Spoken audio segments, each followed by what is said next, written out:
Аз ще ти кажа, кое примерно лекичко ме притеснява. Когато става дума за извънземни, за някакви такива неща, те неща за мен са... Виждал съм, ама няма. Да. И не ме кефа. Исках да те питам, ти вярваш ли в някои от тези неща, които... Или във всичките, или в някои от тези неща, които... Примерно в уфологията. Абсолютно вярвам, че не сме сами в тая вселена. Ма на 100% съм убеден. Сега дали са във формата на зелени човечета или на бактерия в някоя планета, с това условие... не мога да кажа, но вярвам, че със сигурност някъде друга да има живот, просто математически не излиза формулата да няма. Бог не е математика, въпреки че най-вероятно е и математика.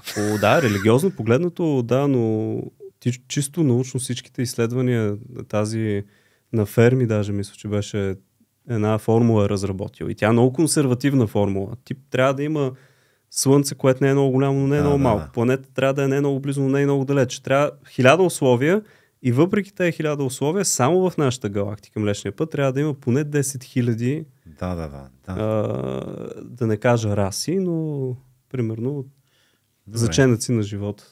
Така че аз и вярвам. В мистериите? Вярвам, че има сили, сега каквито не вижда човешкото око, но винаги аз съм скептик принципно и обичам да ги изследвам и да видя дали ги има тези сили.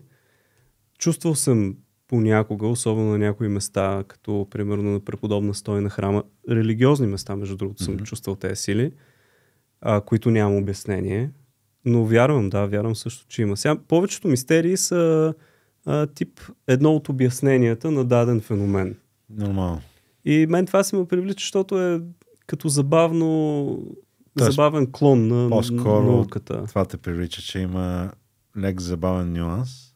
Тип нещо, което не знаеш. Съспенс, да, нещо, което не ти е напълно ясно, винаги привлича хората. Това ме интересуваш. Така.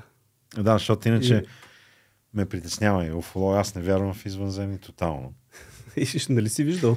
Да кажем, че бактерии и такива неща допускам, че да, не е невъзможно. Но за друг интелект не вярвам. Хубаво е, всички тези неща... Демоните и ангелите извънземни ли са? Ако така погледнем, тогава има, да.